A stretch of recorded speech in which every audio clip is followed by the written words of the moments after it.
Okay, so this is 8 pounds of clay. And what I find makes things a little easier is when I'm starting with a large piece of clay, I kind of started in this almost cone shape because I am going to be coning the clay at least a little bit to help to sort of mix it up on the wheel, but also get out any air bubbles. As you guys know from past videos, I don't like wedging.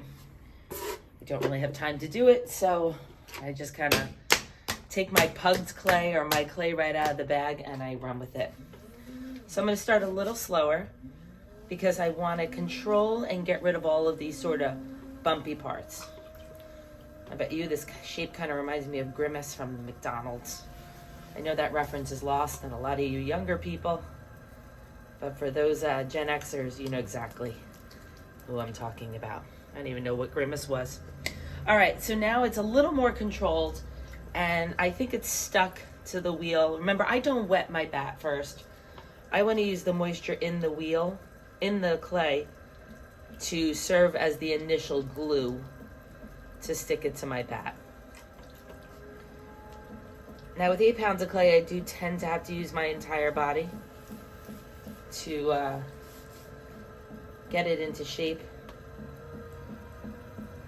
But if your clay is close to the center, it shouldn't be so hard. If you start with a square or you start with something not in the center, you're not necessarily setting yourself up for success. So the better the shape to start with, the closer you are to the middle, the easier the centering process is going to be.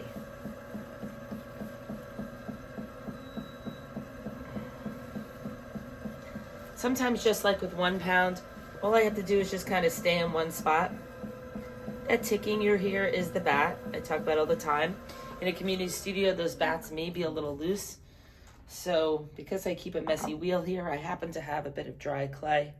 I'm going to take that really dry clay, take my wood tool, aka hammer, and I'm just going to shove it in the holes. It eventually will get malleable and get wet, but for now it serves as sort of a rock to stop that bat from moving. All right, so I'm speeding up my wheel a little bit. I'm keeping my left hand in one spot, my right hand on top. My left hand is telling it how wide I want this to be, and my right hand is telling it how high it's going to be. Again, even if I was making something super wide, I don't want to center the clay wide because, as you'll notice, if I try and sort of cone up a wider piece of clay, I'm going to get this volcano divot thing, which isn't the end of the world when your clay is big or when it's close to centered, but when you're initially trying to center it, it's going to be hard to push here and have it affect the center. So I'm going to use this volcano as sort of my guide of where I'm going to be opening up.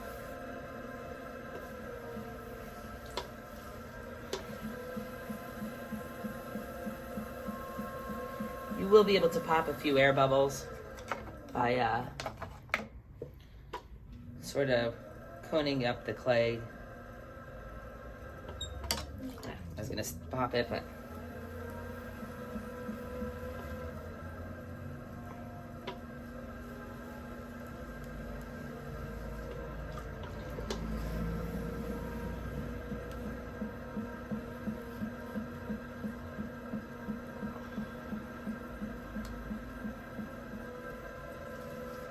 all right, hopefully I remembered to fast forward the video through that so you didn't have to sit through it.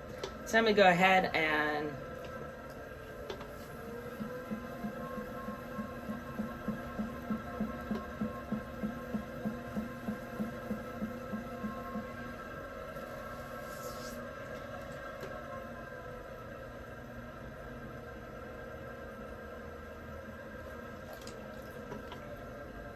go ahead and open up my clay.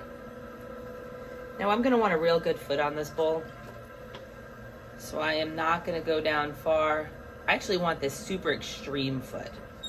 I want it to be a real good height. I want to try and get this to lift. Now that's a little too much, but I'm not going to go much lower than that. I am going to go maybe about 3/4 of an inch.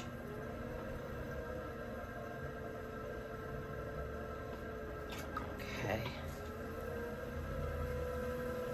Now this bowl that I'm doing actually has sort of a right angle on the bottom, or an angle. It's not going to be very slopey. So I'm going to open up as if I'm opening up a cylinder. So I've got a little bit of an angle in here that I wouldn't necessarily have with a bowl.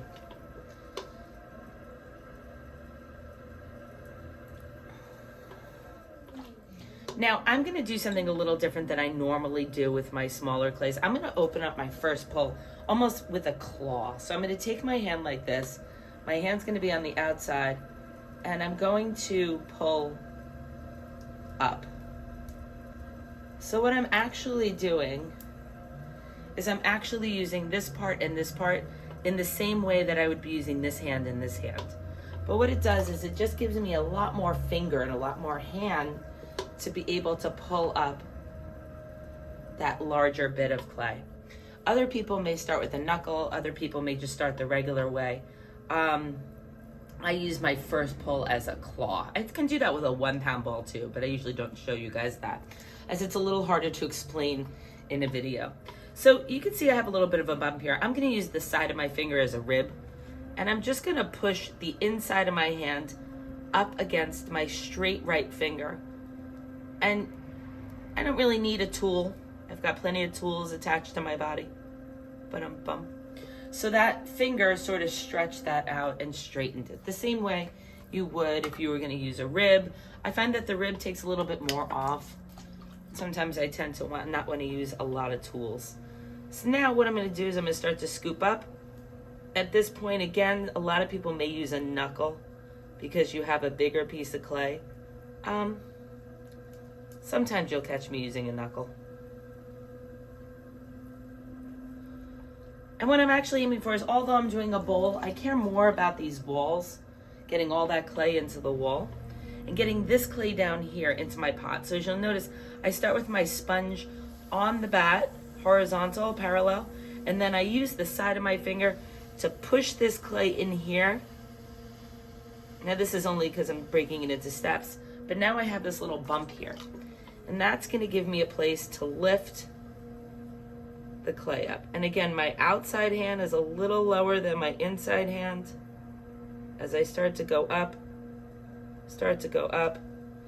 and a little less pressure at the lip, because remember I do that lip last. Keeps the rest of it a little more stable.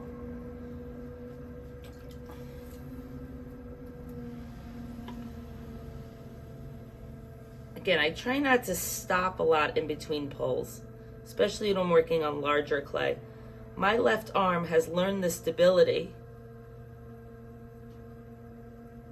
from the first 4 pulls that kept my arm close. And now my left arm, my left shoulder knows exactly where it should be while I'm pulling, even though I don't have my arm down on my thigh like I prefer to have with my smaller pieces of clay. So again, for an 8 pound ball, this could get a lot bigger, but I am leaving about 1 inch of clay on the bottom because I want to have a good foot. And you do want to account for that when you're weighing out your clay. And you want to make sure that you don't have too high of expectations based on your size, because you might be leaving 3/4 of a pound down on the bottom. Now, I don't necessarily need a thin bowl, especially not with my bigger pieces. I move very quickly, hence the reason why I don't want to wedge clay. So when I have a bowl that's too thin or too light, I'm probably going to break it. So I'm still aiming for about 1/4 of an inch thick. Makes me happy, especially because once I get this sort of where I want it, I'm going to be stretching this out. So if this clay is 1/8 of an inch when it's this tall, when I stretch it out here, it's going to be 1/16 of an inch, which is way too thin, especially with your lip. If your lip is 1/8 of an inch up here, when it comes all the way out here, it's going to be 1/32 of an inch, and that's never going to hold, and it's never going to stay round in the kiln. So I think I'm just gonna thin out my bottom a little bit more by pulling a little bit, but I'm not gonna stop in the middle even though I'm only caring about my bottom. I'm gonna continue the motion. I'm not pulling at this point. I'm just sort of keeping my hands still to try and make sure that I take my hands off of the clay at the right time. So now at this point, I can either let it sit for an hour, put it outside for a little bit. You always want to be careful putting your pots outside. The sun gun comes from one direction. So if you don't remember to go outside and sort of spin it, your heat may be penetrating one side of it, which is going to cause one side to dry, and it will warp. But right now what I'm actually going to do is go get a heat gun and sort of heat this up a little bit.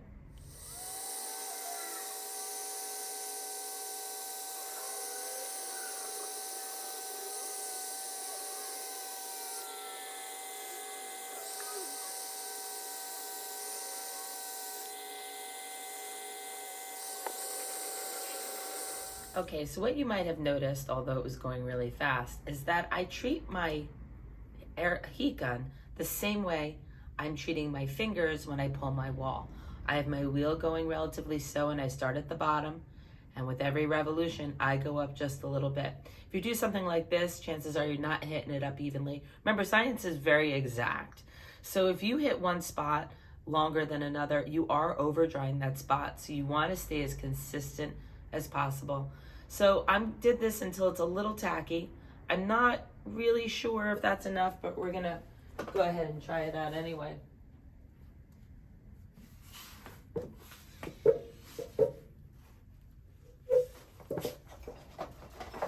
Okay, so in order for me to make this straight edge bowl, I'm a big fan of this rib. Many of you guys know I'm a 4, 5, 6 tool person. This is one of my important tools, only because I really like this shape. One of my very first teachers was a woman named Mary Raim. Don't know if anybody know her. She taught at SUNY New Paltz in the early 90s, and she was so super skilled. She would literally throw these giant porcelain bowls, paper thin, with these sort of gravity defying edges. And me being a lover of Japanese pottery and the lines of it, it's something that I just really appreciate. So here we go. So I want to decide where my foot's going to go. And I want my foot to be in about an inch from the top. And that's where I have the inside of my pot. I'm going to gradually start to sort of ease this clay out and tell it that I eventually want it to be all the way out here. I'm going to start with my wheel going about 20%, 30% of the speed. I'm going to choose my foot area right there. There's where my wall starts. I'm going to take my sponge on the inside, and with every revolution, I'm going to push that wall up against that tool.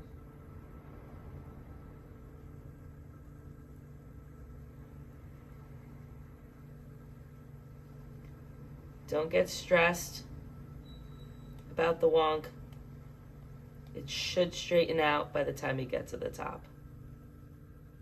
If your sponge gets a little dry, which happened to me, sometimes I'll stop, sometimes I just kind of run with it.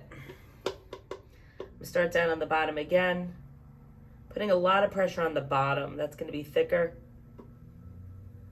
I'm gonna try and fix that wonk where my sponge got dry. There we go. Hang out there for a little bit and push that lip up against. Now, you want to make sure that you're keeping yourself strong up here, because otherwise it'll start to flare out a little bit. I'm gonna have my tool at a little bit more of an angle. Put pressure. Start to sort of stretch that out a little bit again. Make sure you're staying strong. I'm angled my wrist a little bit so I can start to push the top a little bit. Sometimes we don't have as much strength here, so what I did was I was putting a lot of pressure here, and then as I got to the top, I pushed. I want to counter pressure. The clay really wants to come and kind of flop out.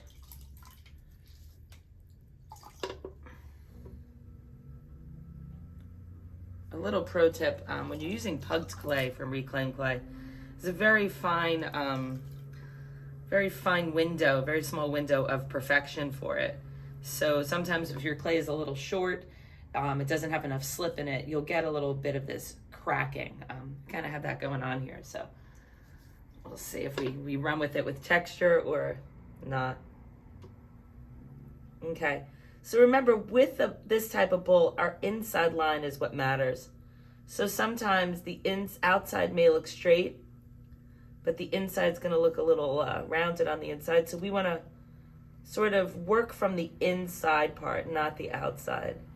So that would mean that on the outside, it's going to look a little round. But again, when I feel like when you're looking at a bowl, it's the inside is the canvas. So I will care more about my inside of my bowl than my outside bowl. I'm going to not forget to sort of fix my lip here. Probably from the camera, you'll see there is a little bit of a wobble. We're going to be able to fix that in the trimming. I want to reinforce that angle that I had in there. So I'm just sort of pushing in on the inside. I'll show you guys after. Now, because there's always a little bit more clay down on the bottom here, if my inside is straight, this is probably a little thicker down here, a little thinner. I can trim away some of that to get that straight edge that I'm aiming for.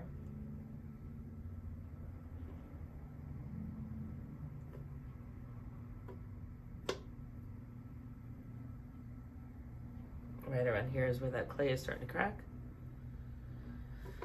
All right, so I think that at this point, we're actually just gonna call it a pot.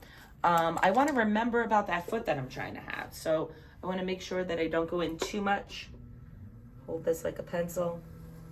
I know that you guys are seeing the little wonk, but again, that's the way I say to people, people won't see the uneven part unless the wheel's moving, and very rarely when you have a finished bowl on a table, is it actually moving. So we're gonna call it a pot and hope that all of these little cracks over here don't break any more from the clay not being prepared properly. So that's actually what's also about pottery and clay.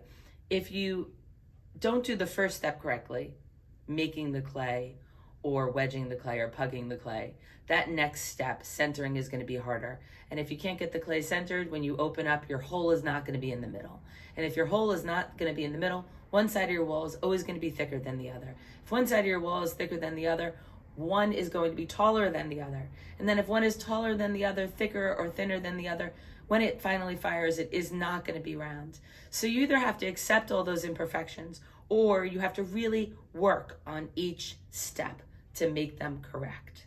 Again, that decides on what type of human you are. For the sake of the video, I'm being the human who doesn't need perfection. So there you go, 8-pound bowl. Again, really a 7-pound bowl because I have about 3/4 of a pound, so that I get myself that real nice defined foot. And hopefully we'll be able to trim this in another video. You will notice that it's a bit bigger than my wheel, so I'll end up using a larger bat to trim it and probably take my splash pans off. So that's it. I'm calling it a pot.